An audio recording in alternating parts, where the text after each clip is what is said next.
Nafarroako aurrekontuen eta zerga erreformaren zuzenketen eztabaida gaur hasiko da.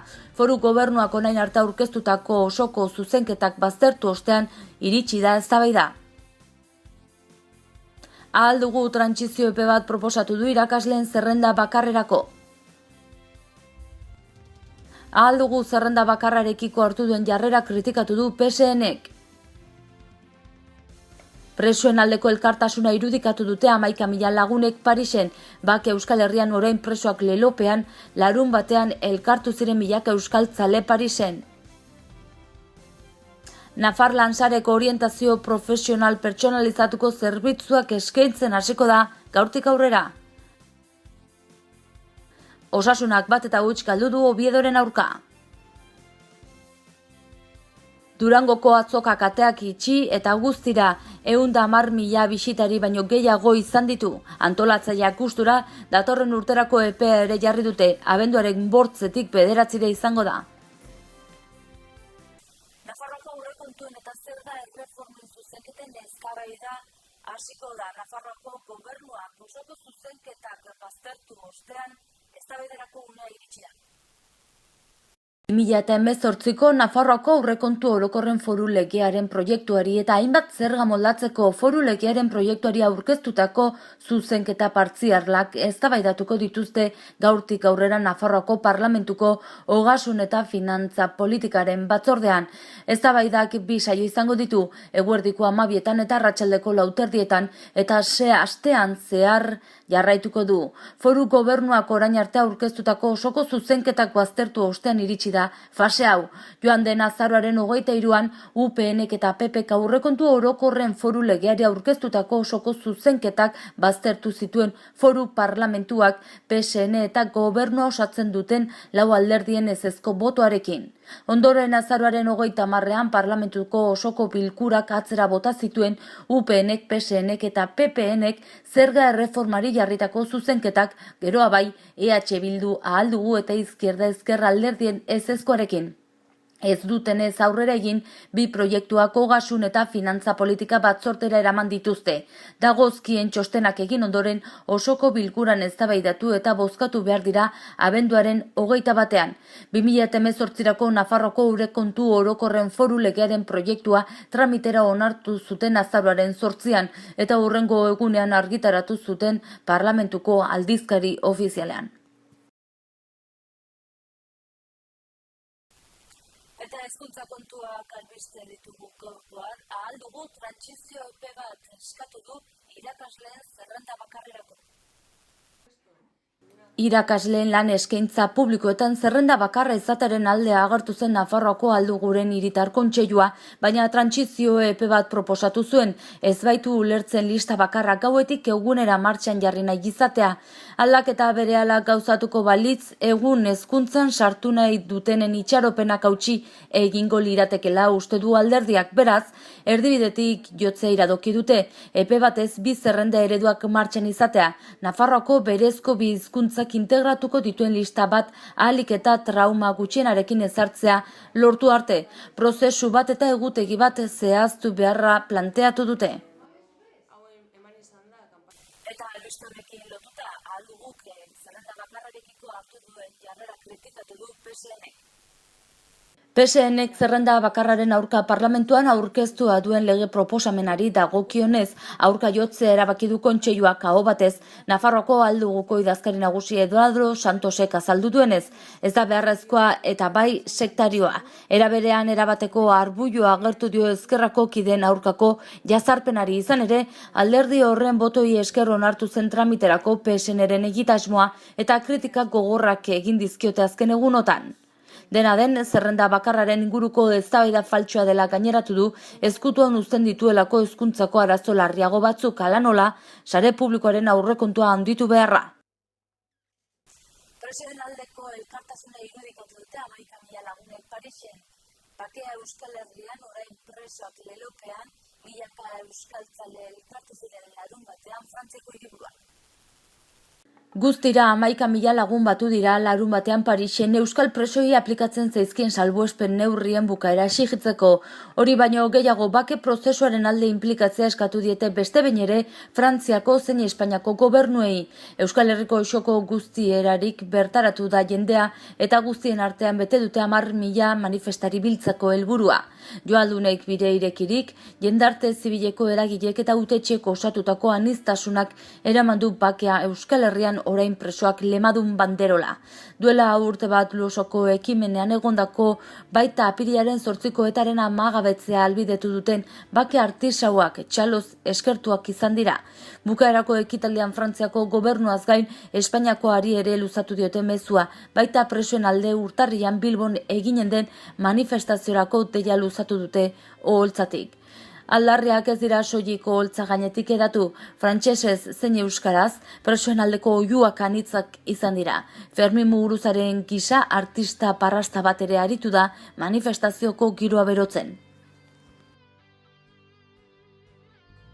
Eta Nafarlan sareak gaurtik aurrera orientazio profesional pertsonalizatuak eskainiko ditu. Nafarlan sareak orientazio profesionaleko doako zerbitzurako sarbidea eskaintzen hasiko da gaurtik aurrera Nafarro osoko 6.600 langabe baino gehiagori. Helburua da lan munduan adituak diren teknikariak jartzea haien eskura enplegua aurkitzeko aukerak handitzeko. Zehazki Nafarlan sareak 40 eta 49 urte arteko 3.000 pertsona kontratatuko ditu, horietatik eren bat iraupen luzeko langabea dira. 30 urtetik beherako 1.250 gazte, errenta bermatua jasotzen duten 1.830 pertsona inguru eta desgaitasuna duten 560 pertsona. 6.600 pertsona horien artean lan munduan espezializatuta dauden erakunden esku egongo da Nafarlan sare kontratatutakoak, esleitutako antolatzaileek hitzordua hartzeko deituko die eta hor orientazio langileek zalantzak argitu ahalko dituzte diagnostiko bat egin eta beren egoeraren arabera helburu profesionalak eta horiek lortzeko bideak zehazten laguntzea. Zerbitzua nahita ez onartu behar dute errenta bermatua edo langabezia prestazioak jasotzen dituzten pertsonek eta gainontzerakoak gomendagarria da zerbitzuak enplegua bilatzen laguntzen duelako. Eta kiroletan osasunaren porrota dugu albiste bat eta hutsik galdu du Oviedoren aurka. Osasunak bat eta hutsik galdu du Oviedoren aurka Carlos Tartieren. Urrez beteta egon da Oviedoren zelaia euriten eraginez eta etxeko taldeak merezetako garaipena lortu zuen. Talde asturiarrak ondo eutsi zion lehen minutuetan lortu duen gol bateko abantailari. Neurketako 5. minutuan epaiak Oviedoren aldeko penaltia adierazi zuen Sergio Herrera tezainak foltsi area barruan egindako faltaren ondorioz. Rotxak jaurti zuen penaltia eta kanpora bota zuen. 10. minutuan ordea, Johannesonek bat eta hutsekoa sartu zuen etxeko taldearentzat. Bigarren zatian Osasuna saiatu zen berdinketa lortzen, baina Oviedo sendo mantendu zen defentsako lanean eta talde asturiarrak lortu zuen garaipena. Eta albisteekin bukatzeko euskaldunen topaguna bihurtu den Durangoko azoka kateak itxi ditu eta guztira 110.000 bisitari baino gehiago izan ditu. Antolatzaileak onten, datorren urterako epea ere iragarri dute. Abenduaren 8-tik 9 izango da. Gustora gelditu dira antolatzaileak azoka itxi aurretik komunikabideetara bidalitako prentsa oharraren arabera 7,2 milioi euroko eragin ekonomiko izan du eta 110.000 bisitari baino gehiago. 5 egunetan lehena abenduaren 6koa izan zen mugituena eta atzokoa lasaiena, dena den orokorrean azoka orekatua izan da. Azoka fisikoak ezezik virtualak ere gero eta arrakasta handiagoa du. Abenduaren 6an 3webikoitza.durangoko azoka.eus webguneak markak guztiak eutsi zituen. 8.200 bisitarirekin egun bakarrean. Guneak ere gero eta gehiago ezagutzen ditu jendeak, bakoitza bere alorrean erreferente bihurtzen ari direlako. Horien artean aipatu beharrekoa da ahotsenea, 10 urte bete baititu aurten. Landako onparte hartu duten argitaletxe, disketxe eta gainontzeko eragileek aditzera eman dutenez, aurtengo edizioan asko saldu da. Kasu batzuetan edizioak agortu dira eta badira aurreikuspenak gaindituta bueltatu diren erakusketariak ere. Datorren urtean abenduaren 8 bederatzira egingo den 53. azokan lehen aldiz egingo dute sormen bekarako deialdia. Abenduak 11 gaur, astelena, goazen egunak utzizkigun albisten errepaso egitera titularrekin.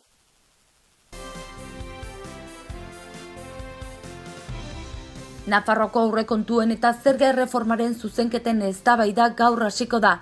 Foru Gobernuak orain arte aurkeztutako osoko zuzenketak baztertu ostean iritsi da eztabaida. Ahal dugu trantsizio epe bat proposatu du irakasleen zerrenda bakarrerako. Ahal dugu zerrenda bakarrarekiko hartu duen jarrera kritikatu du PSNek. Presoen aldeko elkartasuna irudikatu dute 11.000 lagunek Parisen, bake Euskal Herrian orain presoak lelopean, larun batean elkartu ziren milaka euskaltzale Parisen. Nafar Lansareko orientazio profesional pertsonalizatuko zerbitzuak eskaintzen hasiko da gaurtik aurrera. Osasunak 1-0 galdu du Oviedoren aurka. Durangoko atzokak ateak itxi eta guztira 110.000 bisitari baino gehiago izan ditu. Antolatzaileak gustura datorren urterako epea ere jarri dute, abenduaren 8 bederatzira izango da. Hauxe izan da dena gaurkoz, bi esker zuen arretagatik eta astelena.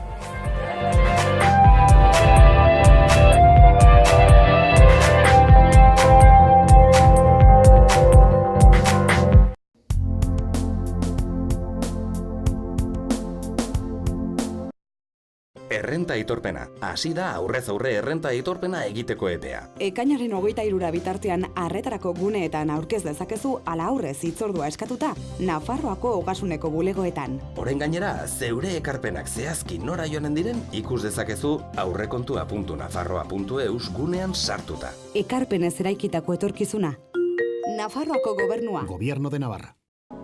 Gorritxon atsedenerako sistema hoberenak eta loaldi egoki batendako beharrezkoak diren produktuak aurkituko dituzu.